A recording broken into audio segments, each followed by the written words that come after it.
Ребята, всем привет! Сейчас у нас 5-й день войны, я уже не помню, какое число, вообще не помню. У меня с головы вылетело это все, 28, наверное, февраля. У меня потихоньку сдают нервы. Я проснулась, вроде бы неплохо так поспала, но спала я очень чутко. Каждый час просыпалась это сообщение, то, что воздушная тревога и все такое. Это невыносимо. И невыносимо то, что еще есть люди, которые, конечно же, пишут, я закрываю комментарии. Здесь пишут, что вот мы 8 лет терпели, теперь вы потерпите. Вот так вот будете знать на своей шкуре, как это. Знаете, такое ощущение, как будто я прям со всей душой желала, чтобы там такое происходило. Вы думаете, здесь люди радовались, что там такое происходило? Да все тут переживали. Сколько знакомых сейчас у меня есть, которые приехали к нам. Хоть было куда бежать, мы вас ждали, понимаете? Подкрывали бизнесы. И сейчас просто такая ситуация, понимаете, что бежать некуда. В Украине долго бежать некуда. Сирены везде. Вот. И тоже то, что я слышу и читаю от некоторых, это вы сами себя. Ребят, мне очень вас жаль, то, что вы просто у вас зомбированный мозг, серьезно. Да, мы сами себя, да? Мы сами себя, мы хотим себе же разрушать детские сады, убивать людей, снаряды, чтобы в жилые дома попадали, мы хотим, да?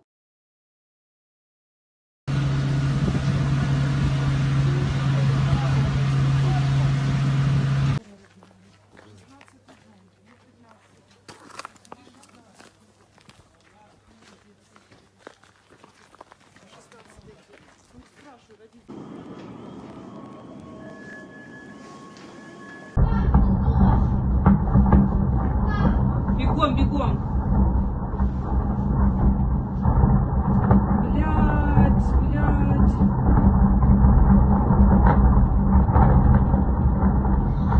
Конечно же.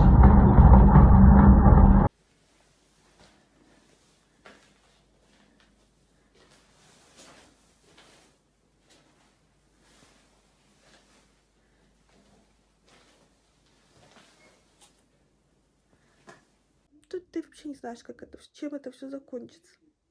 Мне вчера так поясница болела, я все хорошо с ребеночком, все просто.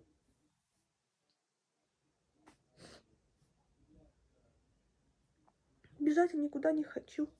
21 век на дворе. Такие технологии, мы к такому шли, не только мы, все другие ближайшие страны к такому росли. Такие какие-то обновления. Все улучшалось, и на тебе, блин. Никто не мог поверить, и никто, вот у нас никто реально не верил до последнего, что такое может быть в 21 веке. Если я не ошибаюсь, еще уничтожили вчера, сообщали, что уничтожили самый большой самолет в мире, Мрию наш. Да, это вещь, это просто железяка, ну блин. Женщины рожают в подвалах с плохой вентиляцией. Вообще рожают в подвалах. Вы представляете, мы только недавно в чатах бабских беременных, блин, обсуждали, какого врача. Несколько месяцев выбирали врача, роддомы, палаты, блин, рассматривали. Да пофиг. Главное, что просто какой-то левый человек хотя бы рядом был во время родов, смог поддержать, понимаете? Вот что важное. Сколько людей осталось, стариков, которые боятся, еще в то время застали бояться выйти без продуктов. Толком, понимаете? Наверное, голодные.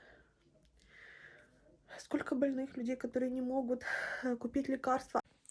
Юра пошел, извините за меня такую сопливую. Я сейчас выпью кофе. Я бы не сказала, что это гормон или какое-то мое такое, знаете, беременное состояние. Это состояние моей души, наверное. Давайте немножко о другом. Юра пошел купить воды. Пока открыли беленькие-сухенькие, у нас как раз недалеко от дома, воды купить, стики себе, и вообще посмотреть, как обстановка в магазинчике. Кое-какие магазины пооткрывали, комендантский час типа завершился на какое-то время, на несколько часов, наверное. И в это время можно выходить, конечно же, в магазины, очереди невероятные. Я вам примерно вставлю, как это выглядит. Короче, очереди невероятные.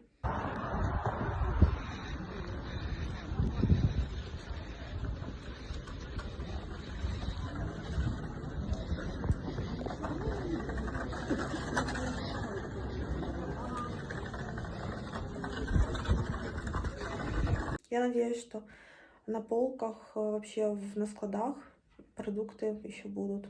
Сейчас, видите, такой бардак, это все. Я хожу, передвигаю, переставляю по 100 раз. Мне вот хочется чем-то заняться, понимаете? Мне нужно, наверное, я не знаю, пойду руками постираю что-то. Надо себя отвлекать. Как бы это, знаете, так странно не звучало, но я знаю, что меня смотрят бабушки, папа меня смотрит, также меня смотрит свекровь. Вот, другие родственники, ребята, серьезно, я очень вас люблю. И хочется сказать, знаете, не переживайте. Мы все очень надеемся, что и ждем, что вот-вот это все скоро закончится. Будут хорошие новости. Я себя настраиваю, знаете, так вот прогнозирую себя морально полностью. Визуализирую это все, конечно же, да, что все будет хорошо. Ко мне приехала мамулька. Вот, немножко увидела, конечно, поднялось настроение. Все будет хорошо. Да, пообщались в гости. Пока можно ездить еще вот буквально пару часов. Да. Маме покажу все это. Все полностью почти. Мы нашли печенье еще. Хлеб нам хлеба нет, да, только печенье. Сухари тоже поразбирали. Все, и вот в Харькове там пипец, что творится сейчас. Мне нужно полежать. Наверное, врачу сейчас напишу. Чувствую так немножко по-другому, чем раньше. Уточню, что это. Я все равно стараюсь себя настроить на позитив, но на всякий случай я собрала чемодан, чтобы рожать потом попозже, конечно же, в срок, в июне.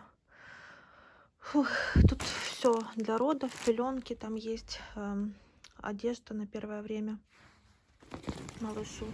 Ну, я понимаю, что чемодан сейчас не очень главное, да, если бежать, то без него, но это то, что должно быть собрано, мне кажется, будет стоять в коридоре, по крайней мере, если вдруг попадут в квартиру, то оно останется целым. Я смогу взять,